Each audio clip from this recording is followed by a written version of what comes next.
Caroline Levitt, a 29-year-old Republican strategist, was set to outline her party's messaging strategy at a press conference in Washington, D.C.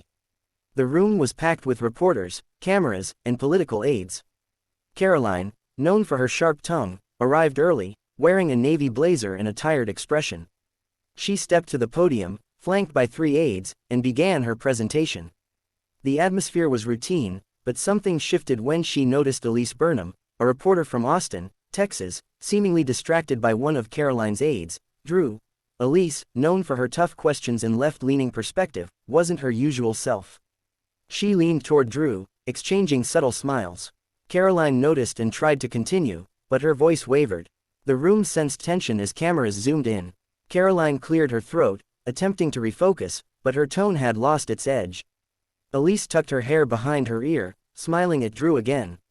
Caroline paused mid-sentence, turned to Elise, and coldly said, "If you're done playing games with my staff, I'd love to finish what I came here to talk about." The room fell silent. Caroline's words were surgical, cutting through the air. She added, "It's hard enough for women in this field to be taken seriously. Flirting in the middle of a press briefing doesn't help the rest of us." Gasps filled the room. Elise's smile vanished, her face flushed. Caroline moved on as if nothing happened, but the damage was done. Reporters began texting colleagues, and producers dialed their control rooms. The moment was already going viral. To understand why Caroline snapped, you need to know what happened before the press conference. Elise had arrived early, seated in the second row. Drew, Caroline's communications aide, was at the back helping with a mic check. Elise noticed him, and they exchanged glances and a smile. Caroline, sharp and observant, caught on quickly. She noticed Elise's relaxed demeanor, her lack of focus, and the subtle interaction with Drew.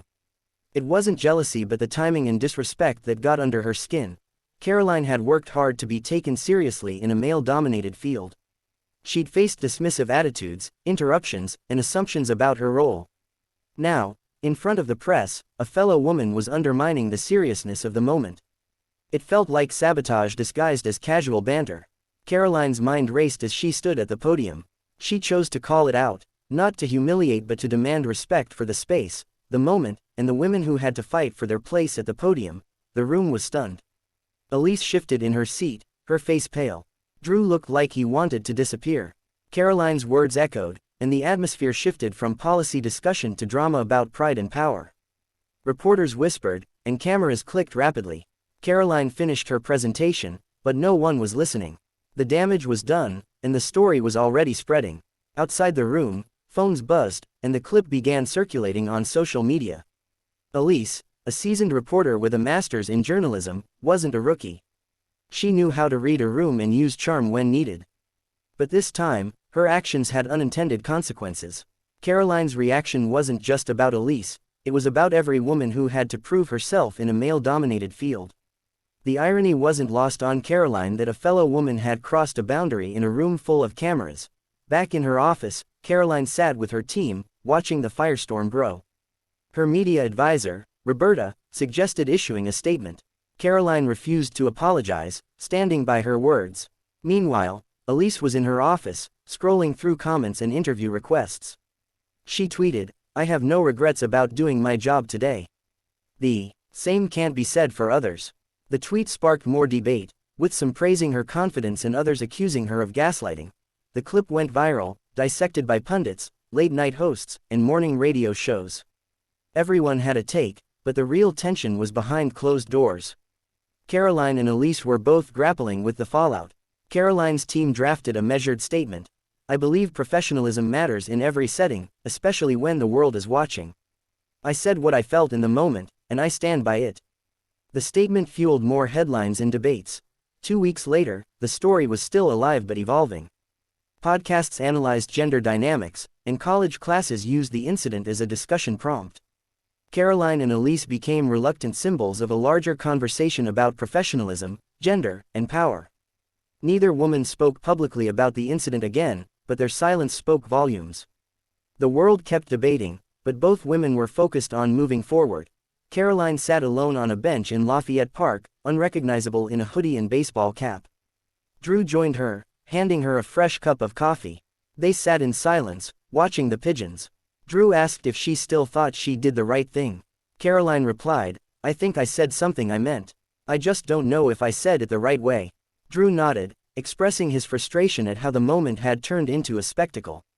Meanwhile, Elise was in Flagstaff, Arizona, visiting her sister. She turned off her email and helped repaint her niece's bedroom. Her sister joked about Elise's newfound fame. Elise admitted she didn't even remember what she had said that made Caroline snap. Her sister replied, "That's how real life works. It's not always about the thing, it's about everything around the thing." The comment stuck with Elise, who realized Caroline wasn't her enemy. They were two women trying to survive in the same storm. Later that week, Caroline received a handwritten letter with no return address. It read, "We're allowed to mess up. What matters is what we do with it." She taped it to her office wall next to a quote she'd written months earlier, "Don't mistake silence for weakness. Sometimes it's just wisdom buying time." The letter reminded her of the importance of pause and reflection in high-pressure situations. The story faded, but the questions it raised lingered. How do we show respect in high-pressure spaces? What do we owe one another when we're both trying to be heard? Where's the line between perception and truth? These questions don't have simple answers, but they're worth asking. The incident taught us that we need more space to think and fewer reasons to assume the worst. Caroline and Elise both kept their jobs, but the experience changed them. Caroline became more cautious, choosing her words carefully.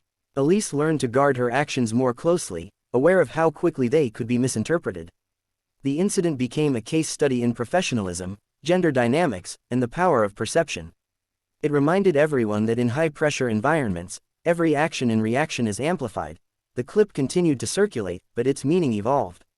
Some saw it as a moment of empowerment, others as a cautionary tale. For Caroline and Elise, it was a reminder of the complexities of navigating professional spaces as women. They both emerged stronger, more aware of the stakes, and more committed to creating respectful environments for themselves and others. The incident also sparked conversations about the role of social media in amplifying conflicts. The 38-second clip became a symbol of how quickly moments can be taken out of context and turned into national debates. It highlighted the need for more nuanced discussions and less reactive judgments in both politics and media. In the end, the story wasn't just about Caroline and Elise. It was about the broader challenges women face in professional spaces. It was about the importance of respect, boundaries, and the power of words. It was a reminder that every interaction, no matter how small, can have far-reaching consequences. Caroline and Elise never publicly reconciled, but they both moved on. Caroline focused on her campaign, determined to prove herself through her work. Elise continued her reporting, using the experience to inform her approach to covering politics. Both women became more intentional about their actions and the messages they sent, knowing that in their fields, every moment is scrutinized. The incident also had a lasting impact on the organizations they worked for. Newsrooms and political offices began reevaluating their policies on professionalism and interactions. Training sessions on gender dynamics and workplace behavior became more common, as leaders recognized the need to create more inclusive and respectful environments. For those who witnessed the incident, it became a defining moment. It challenged assumptions, sparked conversations, and forced people to confront uncomfortable truths about power, perception, and professionalism. It was a reminder that in high-stakes environments, every action carries weight, and every word matters. The story of Caroline and Elise serves as a cautionary tale and a call to action. It reminds us to pause, reflect, and consider the impact of our actions. It challenges us to create spaces where respect and professionalism are prioritized, and where women can thrive without fear of judgment or misinterpretation. In the end, the questions it raised are more important than the answers, and the conversations it sparked will continue to shape the way we navigate professional spaces.